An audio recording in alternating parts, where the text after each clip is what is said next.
खुलुमबाय गिबियावनो बड'जेबनि चेनेलखौ नोंथांमोनखौ गासैखौबो चेनेलाव बरना लाग्रोनाय जाबाय। नोंथांमोननि थाखाय आं दिनै मोनसे गोनांथार भिडिअ लाबोनाय जादों। आं नोंथांमोननि थाखाय दिनै पीएम किसान सम्मान निधि योजनानि मोननैसो गोनांथार बाथ्राखौसो खोन्थाहरनो सानदों। दा बेनिखायनो भिडिअखौ नोंथांमोना गासैबो जोबजासिम नायलांबानो जाबाय। नोंथांमोनाथ' गासैबो मिथिखागौ जोंहा मैया इन्ट्रिम बाजेटआ जानानै थांबाय। दा बे इन्ट्रिम बाजेटआवथ' जोंहा बे पीएम किसान सम्मान निधि योजनानि फैसा बारायनायनि जेबो खोथायानो ओंखारासै। दा बेनि थाखायनो आङो बे भिडिअनि गेजेरजों नोंथांमोननिसिम माखासे बाथ्राखौ खोन्थाहरनो सानदों। भिडिअखौ गासैबो जोबजासिम नायलां।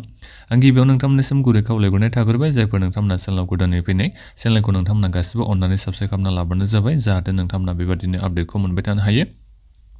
गिबियावनो आङो बे मैयानि बाजेटनि बागै एसे बुंहरनो सानदों। पीएम किसाननि बे फैसा बारायनायनि जेबो बेहाय जोंहा मेनसन खालामासै दे।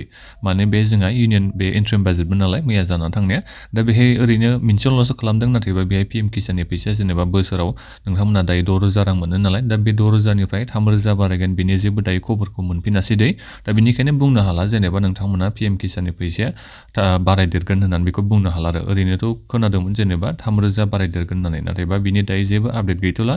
दायो नोंथांमोना बोसोरसेयाव 6,000खौनो मोननो हागोन। नाथायबा मोनसे साननो गोनां बाथ्राया बेनो जाहैबाय जोंनि आसामनिया स्टेट गभर्नमेन्टआ पीएम किसाननि फैसाखौ बारायाखै दे। नोंथांमोनाथ' मिथिखागौ राजस्थानाव जोंहा पीएम किसाननि फैसाया दायो बिथांमोना सरकार गोदान सरकार जाबाय नालाय दायो बेहाय बीजेपीनि सरकार राजस्थान रायजोआवबो। दा बेहाय बिथांमोना 12,000सिम बोसोरसेयाव खालामनो होबाय। जोंनि आसामनिया दाबो बेसेबां मोनो बोसोरसेयाव मात्र 6,000 रांल' मोननो हायो। राजस्थाना बेसेबां दायो मोननो हायो बोसोरसेयाव 12,000 रां बिथांमोना मोननो हायो पीएम किसान सम्मान निधि योजनानि जोहै।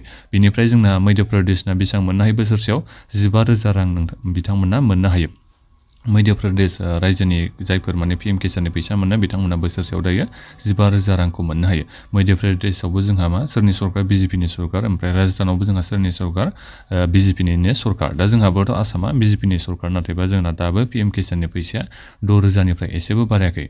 जोंहा बे मध्य प्रदेश राजस्थान बे गासिबो माने स्टेट गभर्नमेन्टआनो बिथांमोना बारायदेरनानै होदों। जोंना नाथायबा दासिमबो आसाम सरकारा दासिमबो जोंहा बे पीएम किसाननि फैसाखौ बारायदेरनानै होआखै। सेन्ट्रेलाथ' ओरैनो दायो बोसोराव 6,000 रांखौनो होयो नाथायबा बिथांमोननि माने सरकारा बारायदेरनानै होदों आरो माने स्टेट गभर्नमेन्टआ बिथांमोना होदेरबाय। जोंना नाथायबा आसाम स्टेटआ माने आसाम गभर्नमेन्टआ दासिमबो जोंनिया पीएम किसाननि फैसाखौ एसेबो बारायना होआखै दे। बारायना होनो माने दासिमबो माने बे बारायनायनि खोथाखौनो एसेबो रायखांफेराखै। दा बेनिखायनो आनलाकि होननांगोन आरो जोंनि बे जायफोर आसामनि जायफोर नोंथांमोना पीएम किसाननि फैसा मोनबाय थायो नोंथांमोना दासिमबो माने बोसोरसेयाव मात्र 6,000 रांखौल' नोंथांमोना मोननो हायो। खेबथामल'सो नोंथांमोना मोननो हायो नालाय मास मोनब्रैजोंसो नोंथांमोना खेबसे मोननो हायो। दा बेनिखायनो जुदि बिथांमोनाथ' मध्य प्रदेशनाथ' 15,000 मोनखायो बिनिफ्राय राजस्थानना बिथांमोना जोंनि आसामनिफ्राय डाबल जायो बिथांमोना। जोंनाथ' 6,000ल' मोनो नालाय बिथांमोना डाबल माने बारा फैसा मोननो हाया। मध्य प्रदेशआबो माने डाबलनिफ्राय बारा बिथांमोनाथ' मोननो हाबावोसो। दा बेनिखायनो जोंना ओरैनो जेनेबा एसे बारायबा साबसिन जागौमोन आरो जोंनाबो माने गोबां माने आबादारिफ्रा बे पीएम किसाननि जे फैसाखौ मोननो हायो नालाय। दा बेनिखायनो एसे माने आनलाकि सानना लानांगोन आरो जायफोर दायो जोङो आसामनि पीएम किसाननि फैसा मोनबाय थायो नोंथांमोना। बिनिफ्राय 16थि इन्सुरेन्सनि फैसानि बागैबो बेखौनो बुंहरनाय जायो नोंथांमोना फेब्रुवारि मासाव मोनाबाबो मार्च मासाव मोनहैनो हागोन दै। जेनेबा देग्लाय जोंना माने पीएम किसाननि फैसा होनाया एसे लेट जादों दै। नोंथांमोना मिथिखागोन जोंहा बे पीएम किसाननि 15थि इन्सुरेन्सनि फैसायाबो एसे लेट हाबदों नालाय।